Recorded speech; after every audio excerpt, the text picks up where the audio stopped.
J'espère qu'on va passer un bon moment ensemble. Je suis l'un des animateurs de la communauté agile chez Extia et on va interagir ensemble avec nos 3 oratrices, orateurs et avec vous. Il y a l'onglet à droite de chat où vous pouvez commenter ce qui se passe. Alexia a lancé un premier sondage. Il faut cliquer sur sondage en bas à droite pour répondre aux questions des sujets qu'on va traiter et les oratrices et l'orateur pourront répondre en fonction de vos réponses à vous.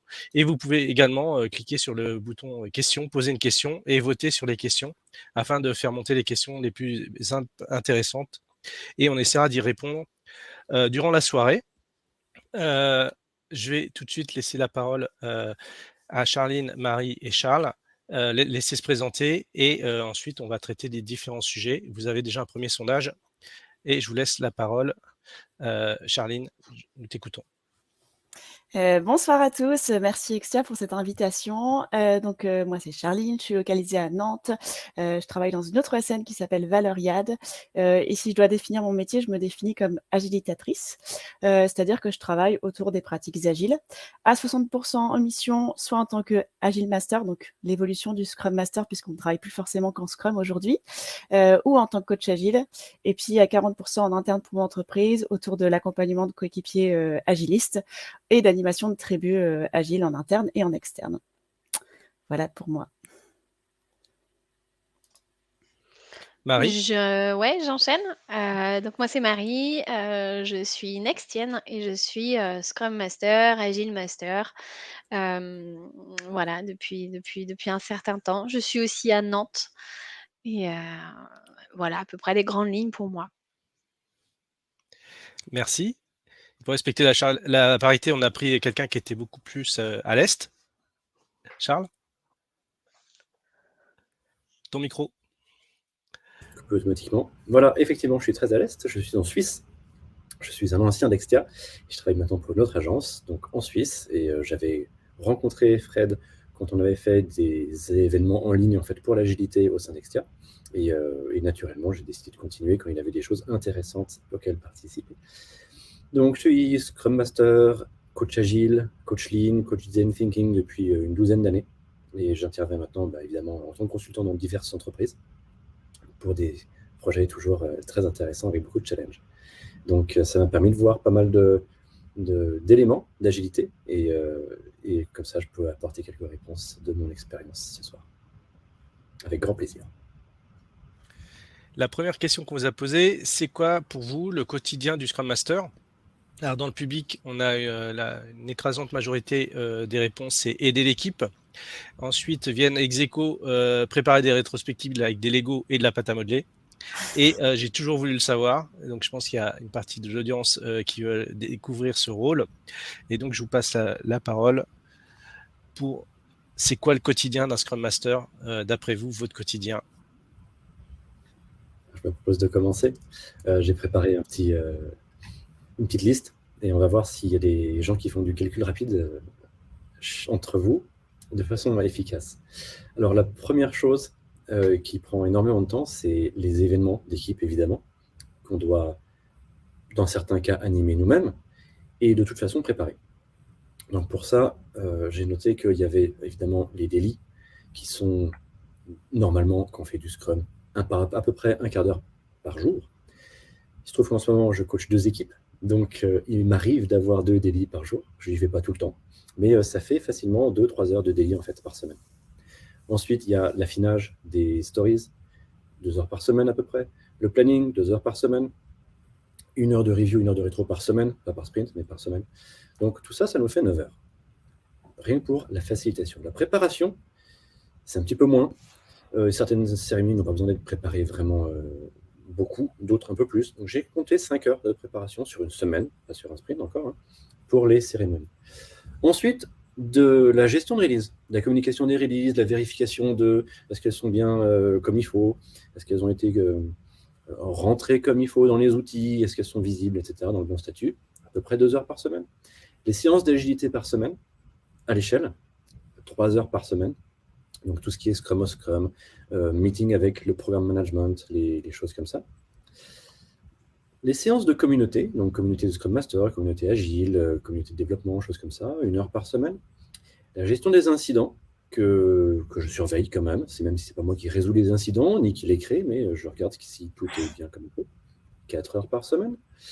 Les séances pour résoudre des points particuliers entre les équipes ou dans l'équipe, et là j'ai noté 4 heures par semaine.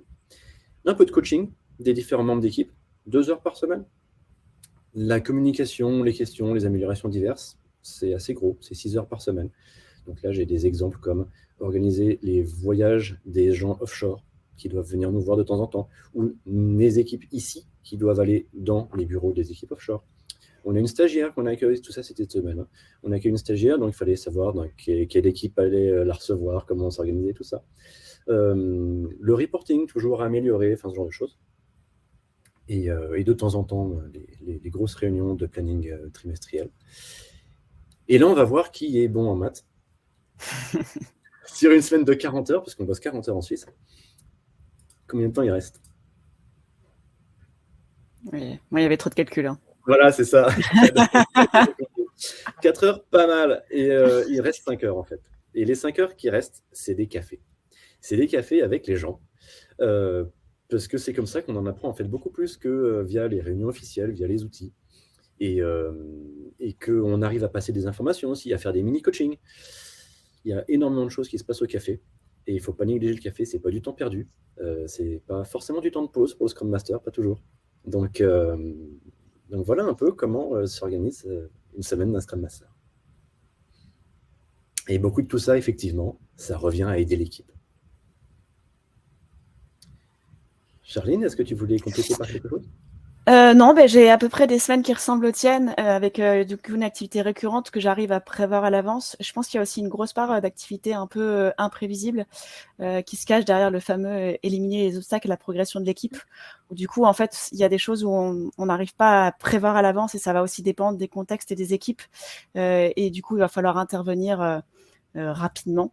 Donc il y a ce volet-là qui reste un peu obscur où ça va vraiment dépendre du contexte. Mais c'est aussi ce qui est intéressant dans le rôle de Scrum Master, c'est qu'on n'arrive pas à vraiment déterminer ce qui va nous arriver dans la journée.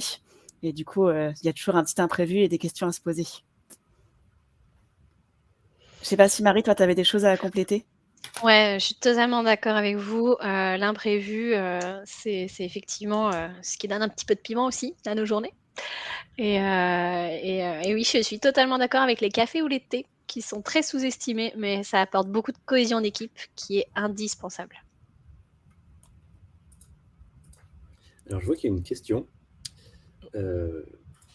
quelqu'un qui demande si on a moins de travail en fin de projet. Alors, en Agile, on ne travaille pas vraiment en projet, ou alors on en a plusieurs en parallèle dans une équipe qui se chevauchent, et c'est vraiment un travail ininterrompu. On est plutôt chronométré par des sprints, en général autour de 2 semaines, et il y a le travail est différent en fait. En début de sprint, il y a plutôt le planning, où c'est bien la prise de tête. Après, les équipes développent, et là, on essaye de maintenir le bateau à flot, de voir si tout va bien, de les aider à progresser, de débloquer les blocages, de débloquer, dès qu'on savait qu'il y avait des dépendances, voir si les dépenses sont suivies dans les autres équipes, s'ils ont avancé comme il fallait, etc. Donc, il y a vraiment beaucoup de choses à faire de ce genre-là, et garder la communication à flot. Et en fin de sprint, on doit vraiment, en tant que Scrum Master, préparer les cérémonies de fin de sprint pour faire le résumé du sprint, montrer ce qui a été fait, organiser les démos et faire la rétrospective aussi, organiser la rétrospective. Et ça prend un peu de temps. Donc, c'est des événements qui sont, en général, si on veut les faire bien et rythmés, difficiles à maîtriser, à faciliter. C'est pas...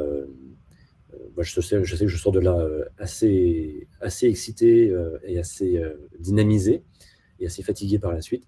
Donc, c'est assez important comme événement pour l'équipe. Et avant ça, ça se prépare bien. Donc, en général, c'est une journée d'événement, une journée de préparation, presque. Donc, ça, c'est un peu la fin du sprint, où on ne peut pas vraiment faire grand-chose d'autre. Le reste, au milieu, c'est là qu'on arrive à intercaler un peu tous les sujets. Alors moi, j'ai connu... J'ai connu la fin d'une équipe, par contre, en tant que Scrum Master, de devoir déconstruire l'équipe et prévoir comment faire sortir les gens au fur et à mesure pour sécuriser la fin du produit. Et c'était pas un bon souvenir. Je préfère construire des équipes. Ouais. Et donc, oui, c'était beaucoup de boulot. Ah bah ouais. Il y a un nouveau sondage. Pour vous, la mission ou les missions du Scrum Master. Alors, j'invite le public à répondre et je vais vous demander votre avis sur les missions du Scrum Master.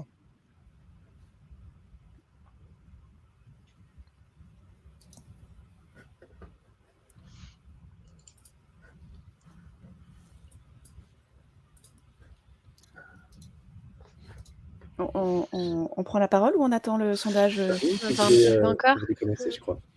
Pour l'instant, ce que je vois dans le sondage, il y a une vingtaine de votes. C'est faciliter la collaboration des parties prenantes en tête, protéger l'équipe, rendre service à la Scrum Team. Et certains ont répondu ordonner les éléments dans le product backlog. Pour moi, la mission principale, je la résumerais en améliorer l'organisation de l'équipe pour les aider à délivrer le maximum de valeur en y prenant un maximum de plaisir. Quand je parle de valeur, je ne parle pas que de valeur business. Hein. Il y a plein de valeurs différentes, la valeur métier, la qualité, vraiment plein de choses. Et c'est des questions à se poser aussi avec l'équipe de qu'est-ce qu'on met derrière cette notion de valeur et du coup, qu'est-ce qu'on va suivre. Et donc pour ça va passer au niveau du Scrum Master par l'accompagnement de l'équipe pour mettre en place les bonnes pratiques, les bons outils, les bons rituels pour répondre aux besoins de l'équipe. Ce qui est important, c'est qu'en tant que Scrum Master, on intervient sur de l'humain et du coup, on ne peut pas arriver avec des solutions toutes faites. On ne peut pas se dire que ce qui a marché dans une équipe marchera dans une nouvelle équipe. Il faut vraiment faire attention au contexte et aux gens avec qui on va travailler. Il y a le côté être au service de l'équipe, savoir écouter ce que l'équipe nous dit, mais aussi ce qu'elle ne nous dit pas, parce que des fois, il y a des gens qui sont pas bien et ils vont pas forcément l'exprimer et c'est à nous, Scrum Master, de savoir le déterminer. Et la partie relation avec les parties prenantes, les aider à mieux comprendre l'équipe, les problématiques et mettre à disposition les informations pour qu'ils puissent bien comprendre ce qui se passe dans l'équipe et qu'ils ne voient pas forcément. Et il y a dans la mission du Scrum Master aussi un trait qui est intéressant, c'est qu'on fait partie de l'équipe, mais en même temps, on ne produit pas directement sur le produit. Donc, on a un peu un œil externe et c'est important de réussir à garder cet œil externe pour pouvoir aider l'équipe à mettre le doigt sur certaines choses qu'eux ne voient pas parce qu'ils ont la tête dans le guidon. Voilà sur comment j'aurais résumé la mission du Scrum Master. Je ne sais pas, Marie, si toi, tu as des compléments. Ouais, je suis tout à fait en phase avec ça. C'est beaucoup d'huile dans les rouages. C'est souvent ce que je dis.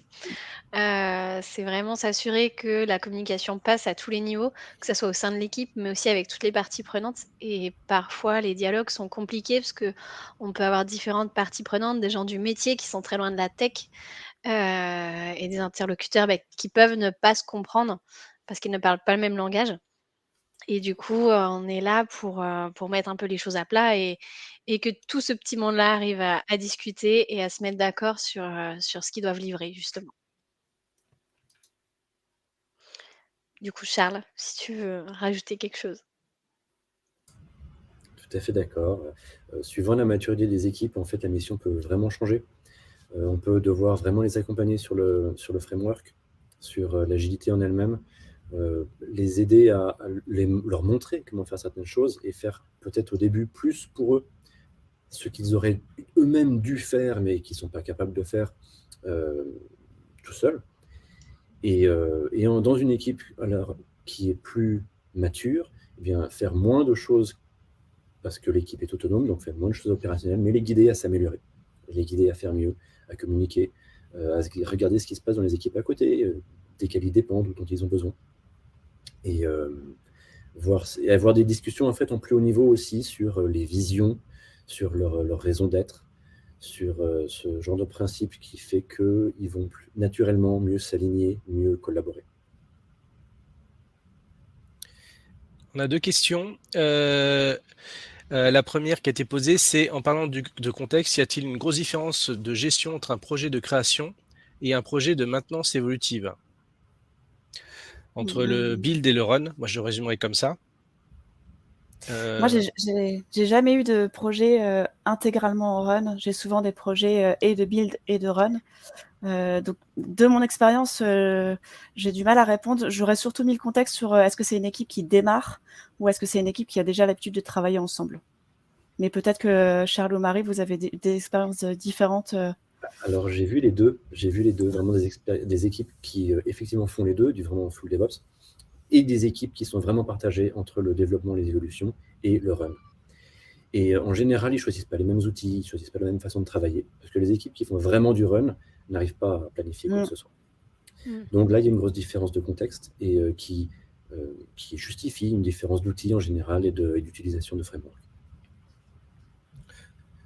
Ouais, moi c'était un peu comme toi, Charline. Je travaillais principalement avec des équipes qui faisaient du build et du run. Et du coup, parfois c'était même au sein d'une même équipe où du coup ils prenaient les deux parties. Donc pas vraiment de différence de ce côté-là. Et on a une autre question. Est-ce que vous êtes passé par d'autres rôles avant d'incarner le rôle du Scrum Master? Moi, j'ai été développeuse. Je viens de la tech. J'ai été développeuse pendant 8 ans à peu près, avant de Moi, migrer. j'étais spécialiste de maintenance.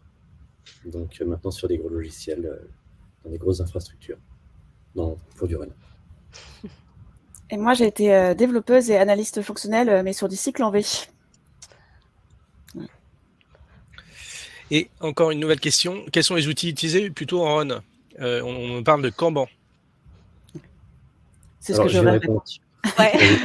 C'est ça que je voulais dire. On n'est pas très originaux. Effectivement, Scrum, c'est particulièrement adapté à la construction d'un produit. C'est compliqué d'avoir des interruptions. Et c'est en ça qu'on dit que le Scrum Master peut protéger l'équipe des interruptions, des anomalies en prod qui seraient urgentes ou des demandes urgentes qui ne sont pas rentrées dans le sprint. Et Kanban, c'est du flux. C'est particulièrement adapté aux événements qu'on a en run ou en TMA. Je vous propose, je crois qu'il y a un nouveau sondage. On va passer au prochain thème. Quels sont pour vous les livrables du Scrum Master? Alors là, on n'a pas mis beaucoup de propositions. Si vous avez le public d'autres propositions, mettez-les dans le chat.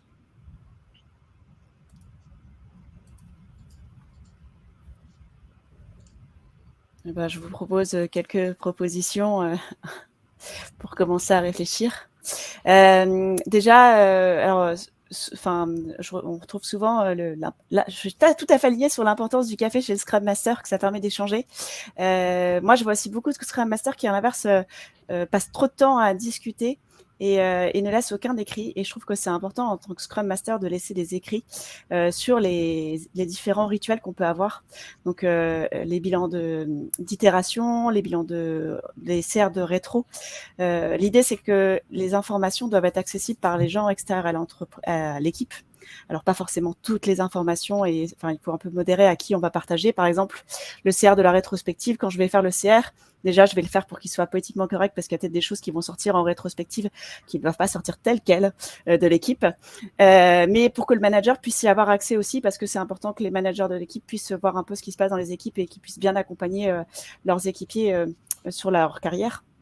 Le bilan de l'itération, donc ça, je vais mettre un format qui va être facile à mettre à jour pour que ce soit pas forcément moi qui le fasse, parce que l'objectif, c'est pas que je sois une source de truc factor. Donc, si demain je ne viens pas, ils puissent se débrouiller sans moi. Que ce soit accessible aux parties prenantes de l'équipe, donc que les métiers, les clients puissent voir un peu ce qui s'est passé dans l'itération, s'ils sont curieux d'aller comprendre ce qui se passe dans l'équipe. La liste des actions qui sortent de rétro et qu'on la suive, ça c'est hyper important parce que sinon les rétros elles perdent de leur importance. Et puis mettre en place des indicateurs aussi qui permettent de mesurer l'efficacité de notre organisation.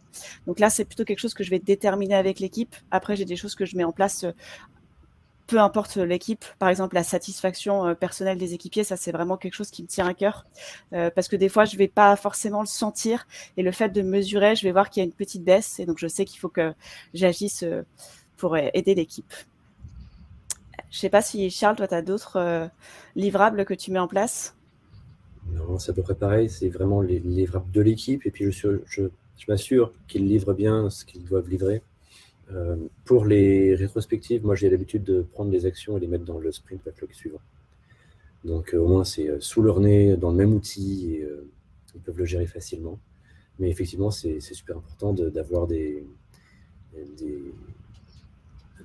pouvoir faire un suivi sur ces choses-là. C'est vraiment ce qui sort de la discussion, et puis ce qu'on veut faire, donc qui est censé améliorer les situations. Donc ça, c'est le principal. Le reste, normalement, ça se voit par la transparence qui est dans tous les outils qu'on a mis en place, que ce soit le backlog, les différentes, si vous travaillez avec des pages ensuite sur Confluence, pour montrer les différentes étapes, pour faire des statuts d'une chose ou d'une autre, montrer tout ça et que ce soit accessible, trouvable, standard. Je travaille beaucoup sur la standardisation entre les équipes pour qu'ils comprennent mutuellement en fait comment trouver chez les uns ou chez les autres les informations qu'eux-mêmes fournissent, mais peut-être pas de la même façon, peut-être pas au même endroit. Ça, c'est un peu dommage parce qu'ils vont tous chercher pendant des longues minutes parfois pour quelque chose qui peut être très simple. Donc ça, c'est l'aspect standardisation, ça c'est mon aspect lean, et mon expérience lean qui me fait à chaque fois hurler quand tout le monde dit ah oui, mais on est censé pouvoir faire comme on veut. Oui, vous faites comme vous voulez pour coder vos trucs, mais après, quand on doit faire des trucs ensemble, il faut que ça ait un minimum de cohérence. Donc je veille beaucoup à la cohérence en fait.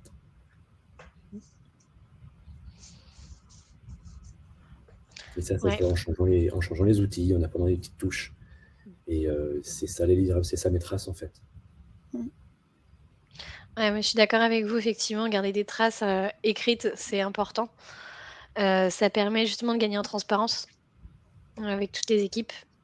Et puis du coup aussi, ce qui est aussi important, c'est vraiment, moi ce que je fais avec mes équipes, c'est l'indicateur de santé qui permet de justement ce que tu disais, Charline, ça permet de jauger, savoir est-ce qu'ils se sentent investis, est-ce qu'il y a un problème, chose qu'on ne peut pas tout voir tout le temps. En plus, maintenant, il y a beaucoup de télétravail, on a moins de contact en physique, donc c'est plus difficile de détecter quand il y a des petits problèmes comme ça. On nous demande, sauf si quelqu'un veut ajouter quelque chose, quelles sont vos relations avec le PO dans vos différentes expériences? Bien. Moi, je dirais qu'il y a un petit peu un binôme avec le PO. Souvent, au sein de mes équipes, c'est celui avec qui je vais pas en priorité travailler, mais quand j'ai quelque chose que je veux mettre en place sur l'équipe, c'est celui avec qui je vais en parler en premier pour voir s'il adhère, parce que souvent c'est aussi lui qui porte les valeurs agiles, et du coup c'est important pour moi de vérifier qu'on est aligné. Et après, ça va dépendre des PO et de leur expérience. Si c'est des PO juniors, je vais les accompagner aussi pour qu'ils puissent gagner en connaissance et en autonomie. Et si c'est des PO expérimentés, ils vont être totalement autonomes sur le backlog, et je vais être là en support quand ils auront besoin de quelque chose. En général, je fais un point par semaine avec les PO vraiment dédiés pour voir s'il y a des problématiques, s'ils ont des besoins particuliers par rapport à moi, mais aussi par rapport à l'équipe. Avant de préparer les rétros aussi, j'en parle avec eux pour voir si eux, ils ont un axe d'amélioration qu'ils aimeraient bien travailler, que moi, je n'ai pas perçu. Voilà.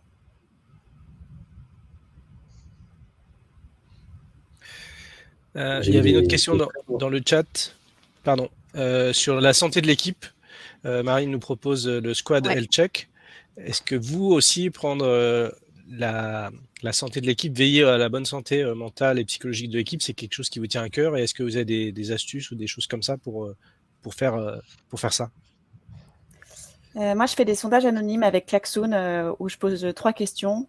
Est-ce qu'ils sont contents individuellement de l'avancée du sprint? Est-ce qu'ils sont bien dans l'équipe? Et j'ai un trou sur la 3e question. Est-ce qu'ils ont trouvé le sprint motivant aussi? Voilà. Et il y a d'autres entreprises où je suis passée où ils faisaient ça quotidiennement avec un outil qui s'appelle Teammood. Le côté quotidien, je trouvais ça bien parce que du coup, on a vite des alertes. Mais j'aimais bien quand même à la fin du sprint refaire mon petit questionnaire anonyme, parce que je trouve qu'il y a un peu de hauteur et qu'on est un peu moins influencé par les petits tracas du quotidien quand on y répond.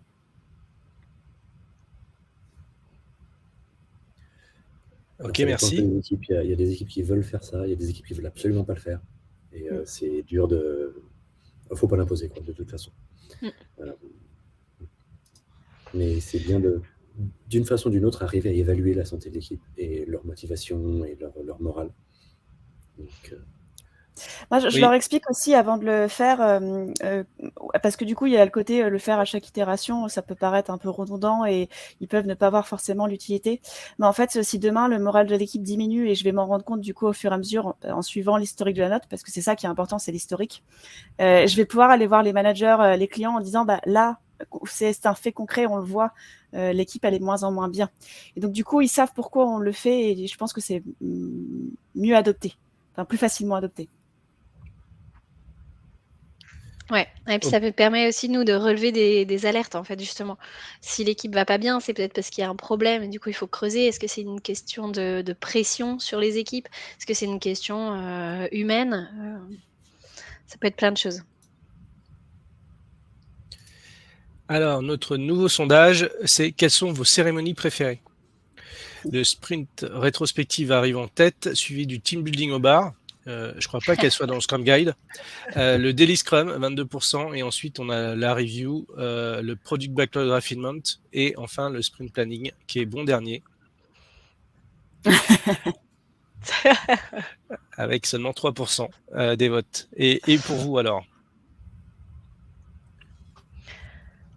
Moi j'aime beaucoup le daily parce que du coup, j'anime mes daily souvent, le matin et du coup ça permet un peu de redynamiser tout le monde, de réveiller un peu toutes les équipes et ça crée du lien en fait.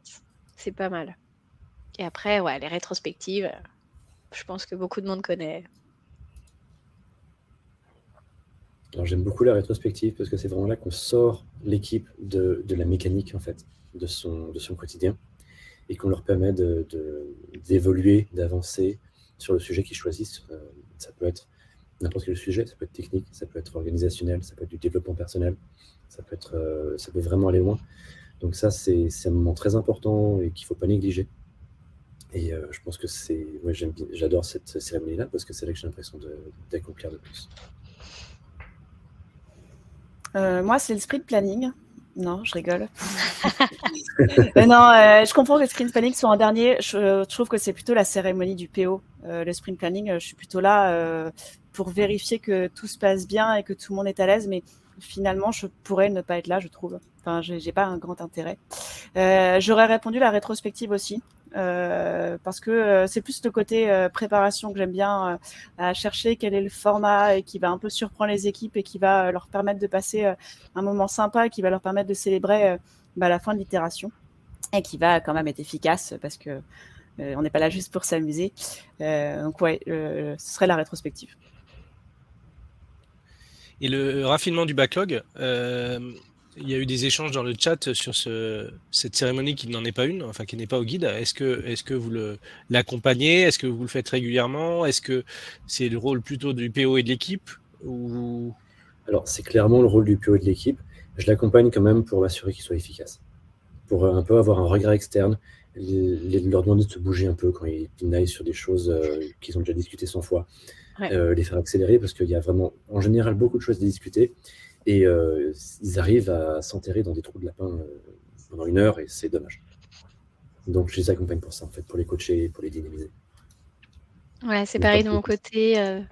Effectivement, on est là un peu plus pour en soutien quoi, au PO. Et de notre côté, on essaie de faire ça à peu près toutes les semaines, 1 heure et demie pour raffiner le backlog. Ouais, chez moi aussi, c'est 1 fois par semaine et c'est plutôt le PO qui mène. Et en fait, j'y vais pas sauf si il me demande d'y aller. Parce que après, là, je travaille aussi avec un PO qui est expérimenté, du coup, il n'a pas de S'ils gèrent problématique. ça bien, ouais. Ouais, c'est Mhm. ça. Si c'était un PO junior et qu'il avait besoin d'un peu d'aide pour l'animation, j'irais, mais là, voilà, ils n'ont pas besoin, donc. Alors, on vous demande quels sont vos rôles dans ces instances. Dans les cérémonies, ça dépend des cérémonies, justement. Ouais. On vient de parler de l'affinage. Avant, j'abordais la rétrospective. C'est un peu en lien avec une des questions aussi que j'ai vu passer sur que faire quand le Scrum Master n'est pas là. En général, au daily, le Scrum Master n'a pas vraiment besoin d'être là. Quand le cadre est posé et que l'agenda est connu, l'équipe a l'habitude de le faire et on peut espérer qu'il le fasse de la même façon quand le Scrum Master n'est pas là. Le planning, comme Charline le disait, c'est plutôt le rôle du PO de l'emmener, comme la revue d'ailleurs. La revue, c'est lui qui va décider ce qu'on va montrer, comment, et puis l'équipe s'organise pour le faire. Finalement, le Scrum Master, il n'est pas indispensable dans toutes ces cérémonies, s'ils savent bien les faire. Après, s'ils ne savent pas encore bien les faire, le Scrum Master est là pour les coacher, les accompagner, et pour être sûr que la cérémonie soit utile, ne sorte pas du cadre de la cérémonie, et s'améliore sur cette cérémonie-là, cet événement, pardon. Alors, ça tombe bien. Le prochain thème, c'est la présence du Scrum Master dans l'équipe, à temps plein ou pas. Et il y a aussi des questions sur la présence ou l'absence de Product Owner et sur les interactions entre le Scrum Master et les clients, les sponsors. Alors, je crois qu'on a... Alors, si je peux répondre d'abord sur l'absence du Product Owner, avant que vous répondiez. Les seules expériences que j'ai eues dans des équipes qui n'avaient pas de Product Owner, c'était des catastrophes. Donc, franchement, s'il y a bien un rôle qui est crucial, c'est le Product Owner. Sinon, il y a plein de problèmes. Donc là, on peut en parler pendant de longues minutes. Je ne veux pas prendre trop de temps là-dessus. Mais franchement, en tant qu'expérience, une équipe qui n'a pas de Product Owner, c'est l'enfer. Ouais, j'ai vécu la même chose. Le Product Owner, enfin, entre guillemets, c'était le CTO. Et ça marchait absolument pas. Il n'y avait aucune vision. C'était affreux.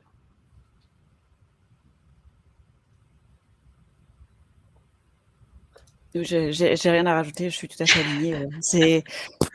Pour moi, ça doit être le premier rôle qu'on trouve dans l'équipe. C'est mieux de ne pas avoir pas avoir de Scrum Master plutôt que de ne pas avoir de Product Owner. Ouais. C'est pas bon pour notre business, mais oui. Mais... Pour nous, mais... en toute transparence, c'est très honnête comme réponse. Alors justement, la question qu'on pose au public, c'est est-ce que vous avez un Scrum Master à temps plein qui participe à l'incrément, c'est-à-dire qui fait du dev ou qui traite des US, qui est avec l'équipe et fabrique des choses avec l'équipe? Est-ce que c'est un Scrum Master à temps plein mais un peu externe et qui n'est là que pour cadrer Scrum et assister l'équipe et le PO à l'agilité et à Scrum? Ou est-ce que c'est un Scrum Master encore qui s'occupe de plusieurs équipes? Ou est-ce qu'il n'y a pas vraiment de Scrum Master? C'est un rôle tournant que les équipiers prennent, vous n'avez pas du tout de Scrum Master parce que vous n'êtes pas en Scrum ou parce qu'il n'y en a pas, etc. Hop. Alors, les réponses. Une grosse majorité, c'est dans l'équipe et le Scrum Master participe à l'incrément. Et ensuite, c'est externe à l'équipe, la personne s'occupe de plusieurs équipes.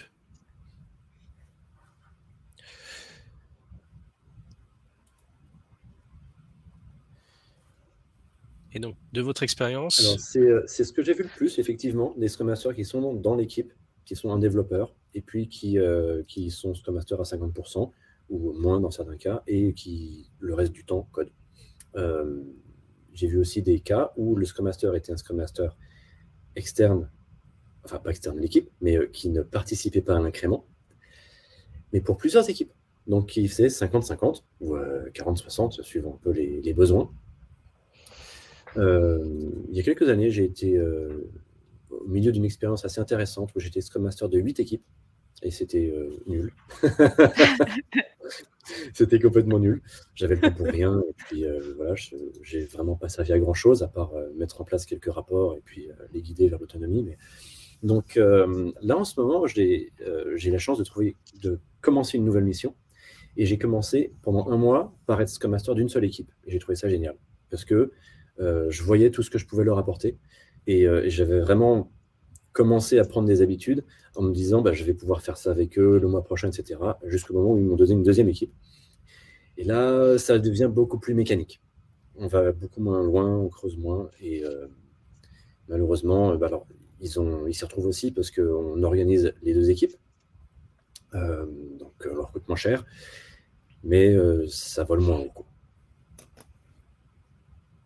Après, dans les expériences que j'ai vues, les Scrum Masters qui étaient à moins de 50% sur une équipe, ils ne donnaient pas vraiment beaucoup de valeur à l'équipe. C'était vraiment de la mécanique. Et n'importe qui dans l'équipe aurait pu le faire en ayant connaissance du cadre Scrum. Donc quelqu'un qui est 20% Scrum Master, il ne fait pas grand-chose, quoi. Il ne peut pas faire grand-chose. Est-ce que ça répond à la question que doit-on faire quand le Scrum Master est absent des réunions Scrum? Et comment peut-on pallier ce problème? Alors, le Scrum Master a le droit de prendre des congés. C'est aussi dans la convention collective.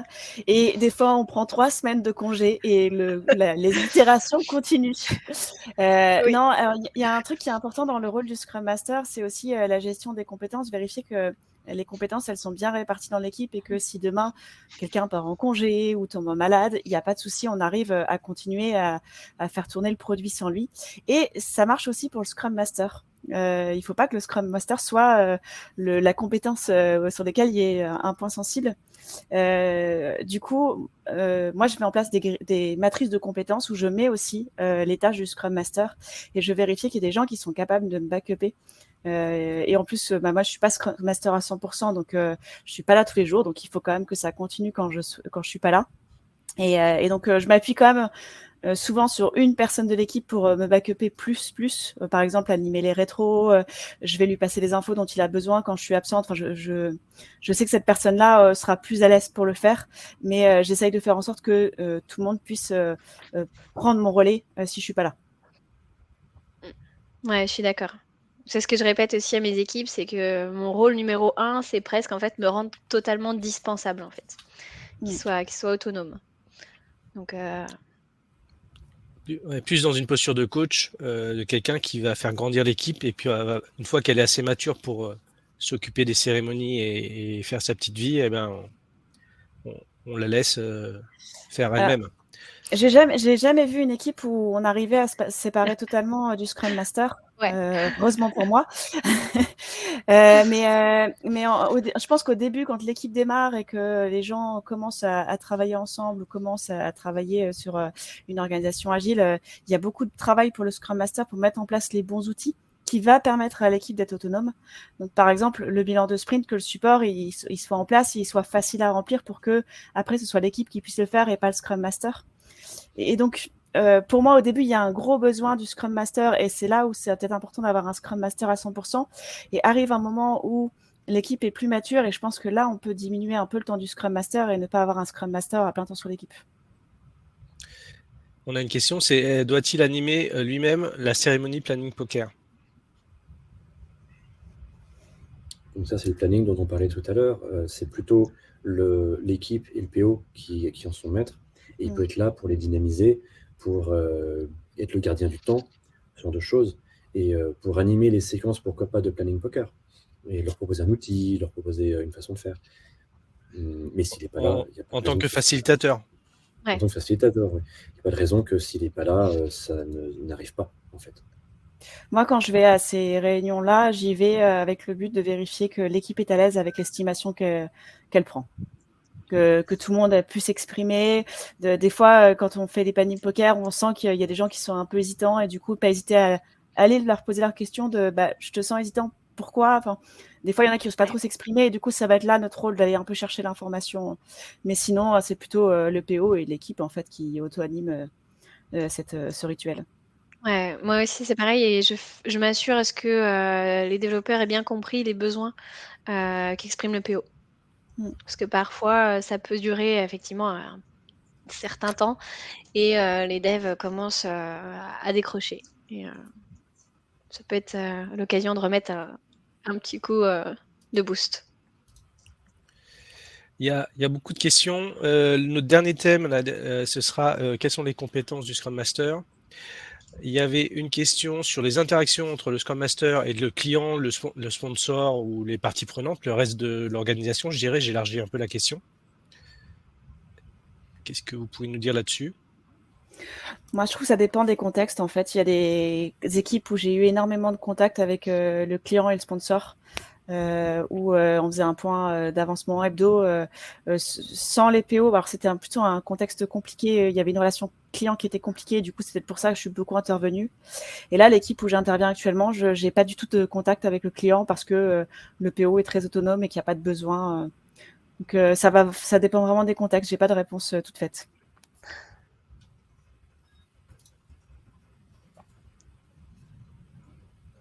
Et il y avait aussi... Non plus, oui. En général, on est engagé par quelqu'un qui n'est pas le PO, qui est plutôt le sponsor. Et l'important pour eux, c'est que ça avance et qu'ils voient que leurs priorités sont prises en compte, que la vision et se réalise au fur et à mesure sur de choses. Donc il va avoir des contacts avec nous, peut-être aux itérations, à la revue, et demander des rapports, et ce sera pas très, on n'est pas très proche en général du sponsor. Ouais. C'est Beaucoup vraiment moins une que question de transparence, ouais.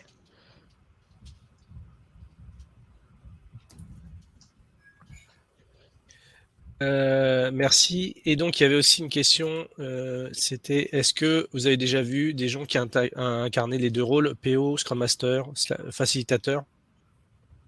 Moi, j'ai commencé ma toute première mission en agilité, j'étais une casquette Scrum Master PO. Et ça a vite été très inconfortable en fait, parce que l'avantage d'avoir deux personnes qui incarnent ces rôles-là, c'est que du coup le PO, lui, son intérêt c'est le produit, et le Scrum Master, son intérêt c'est l'équipe. Et donc il y a des moments où il va falloir se mettre d'accord pour que chacun défende ses intérêts. Et quand on porte les deux casquettes, ça devient un peu compliqué. Je l'ai pas fait longtemps, le temps que l'équipe, dès que l'équipe a grossi, j'ai demandé qu'un PO arrive à plein temps. Mais ouais, c'était très inconfortable. Il y a cet élément d'inconfort, et aussi le fait qu'avoir un PO à 50%, en général, c'est pas suffisant. Ouais. C'est un rôle très prenant, et là, on peut pas couper, on peut pas prendre de raccourcis. Le Scrum Master, il peut prendre des raccourcis, il peut dire à l'équipe, vous vous débrouillez pour le planning, vous vous débrouillez pour la rétrospective, et puis moi, je fais d'autres choses. Le PO, il peut pas. Et c'est là que c'est un gros frein d'avoir un PO qui fait autre chose. Bah, avec du recul, j'ai fait le taf, tout le monde était content, mais avec du recul, côté PO, il manquait des choses pour vraiment bien faire toute la vision produit. Enfin, il y a plein de choses que j'aurais pu faire. Et côté Scrum Master, du coup, en fait, je faisais juste la facilitation des cérémonies. J'avais pas le temps de faire autre chose. Donc oui, effectivement, il y avait un manque sur les deux rôles.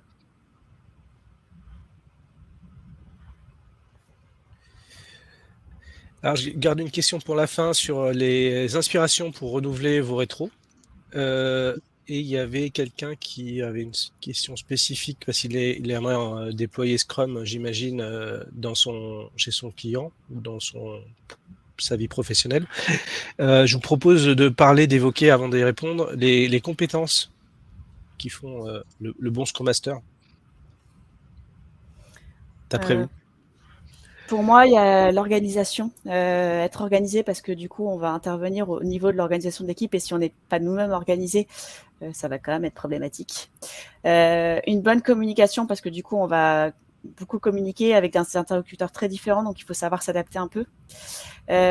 Savoir se remettre en question, parce que du coup, notre objectif, c'est de toujours remettre en question l'équipe pour toujours trouver la meilleure organisation, qu'on ne trouve jamais finalement, puisqu'on se remet toujours en question pour être meilleur. Donc du coup, il faut aussi savoir se remettre en question soi-même de comment moi, je peux être meilleur pour l'équipe. La patience aussi, parce qu'on travaille avec des gens qui n'ont pas forcément une culture agile. Il va falloir leur transmettre cette culture, et petit pas par petit pas, il ne faut pas vouloir aller trop vite. Et la curiosité, il faut toujours être en veille. Il y a toujours des choses qui se passent c'est ce que je disais tout à l'heure, c'est que c'est de l'humain, donc on ne peut pas vraiment prévoir. Et donc du coup, on va tomber sur des problématiques, et il va falloir aller chercher pour trouver la bonne solution. Est-ce que vous voyez d'autres compétences? Ouais, c'est surtout ça, c'est vrai. L'écoute, c'est important. Parce qu'il y a beaucoup de non-dits, en fait. Et c'est important de détecter ça et de faire parler les gens. Et après, je suis en Capter les phase. signaux faibles. Ouais, c'est ça.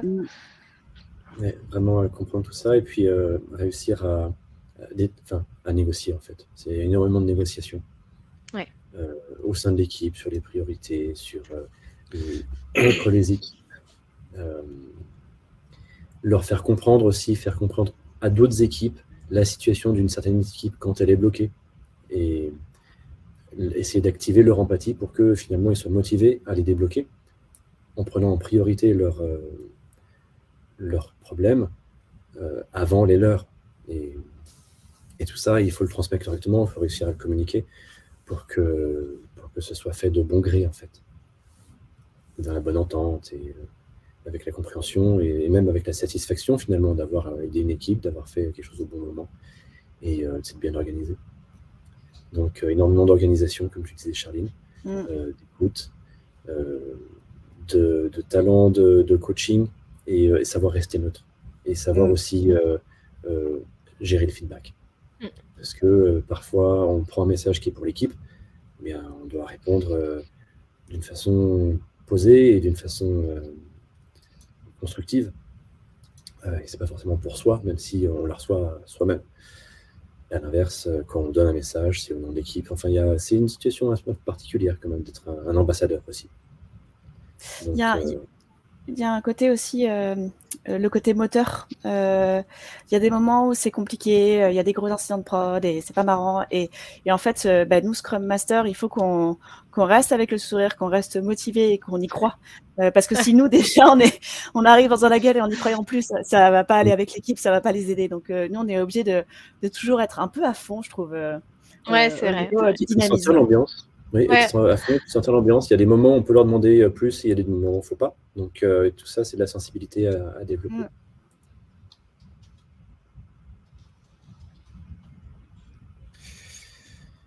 Merci. On va toucher petit à petit à la fin. Il y avait un sondage sur les prochains meet-up. Est-ce que vous souhaitez un deuxième round sur ce même sujet? On avait une question sur, que je la retrouve, vos sources d'inspiration pour varier les rétrospectives. Google.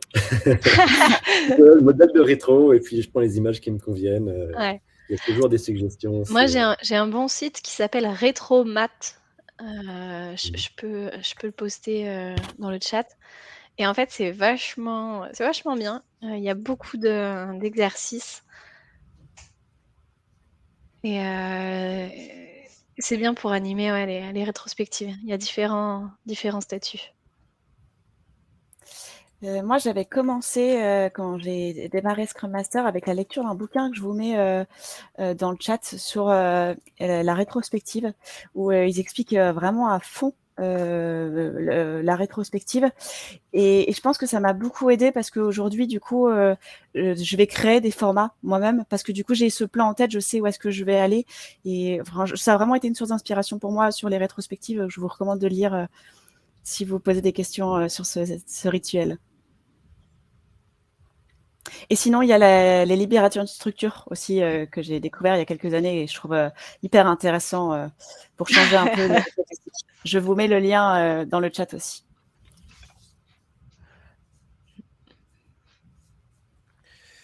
Il y a plusieurs livres sur les jeux agiles, l'agilité de groupe, etc. Il y a beaucoup d'agilistes qui ont des blogs, qui postent sur les réseaux sociaux, etc. Faut pas hésiter à adapter un format. Il y en a plein déjà tout fait dans les outils de board en ligne, etc.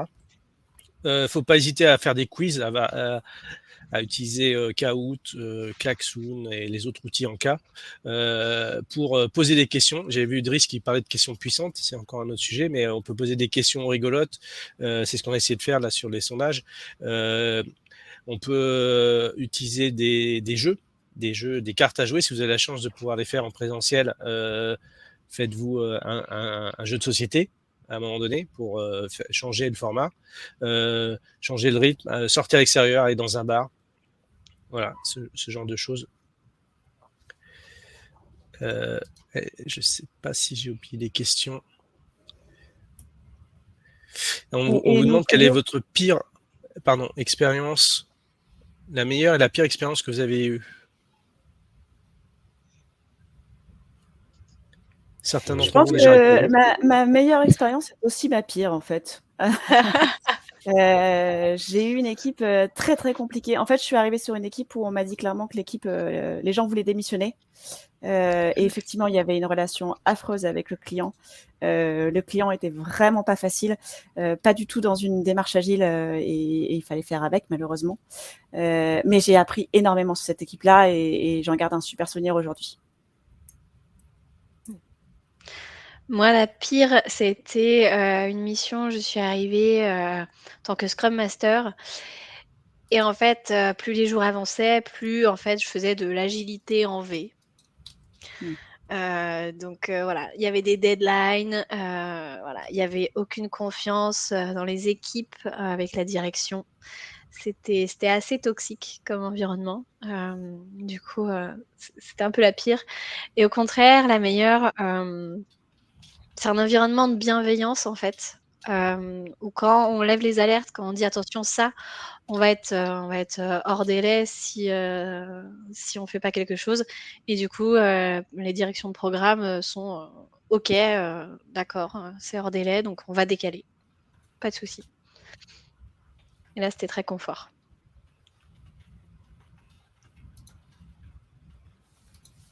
Mes pires expériences, j'en ai deux qui me viennent en tête. Une, c'était un gros programme finalement assez en V, sur lequel l'agilité avait été imposée et puis le management était hyper toxique. Donc ça ne marchait pas du tout. Et la deuxième, c'était un PO qui était absent d'abord, donc équipe qui n'avait pas de PO. Après quelques mois, on a forcé quelqu'un à devenir PO, qui venait d'ailleurs, et qui a priori n'a pas vraiment vu ça comme comme un bon mouvement pour sa carrière. Et c'était une relation désastreuse avec l'équipe, avec moi, donc c'était vraiment horrible. Des bonnes expériences, en revanche. Je suis arrivé au tout début de l'introduction de l'agilité dans une entreprise qui n'avait jamais touché l'agilité. Et on a monté avec deux collègues un centre de formation agile interne, avec tout un principe de former, le formateur qui forme les prochains formateurs. Et avec une très bonne ambiance, on est arrivé chacun avec nos bouquins, on a construit leur bibliothèque. Et puis, petit à petit, on a donné du coaching, on a donné les formations, aider les équipes à se transformer. Et ça s'était super bien passé, c'était assez sympa. Ça fait penser à quelque chose que j'ai vu dans une de mes expériences. Alors, c'est plutôt quand je faisais du coaching, mais j'étais tombée sur une équipe où ils avaient élu le Scrum Master. Donc, à la rigueur, sur le principe, pourquoi pas, c'est une bonne idée de se poser la question qui est la meilleure personne pour prendre le rôle, qu'est-ce qu'on met derrière ce rôle-là. Mais en fait, ils ont fait ça pendant une rétrospective et du coup, ils ont élu celui qui était en vacances. Ah. Ouais, surprise. Ouais.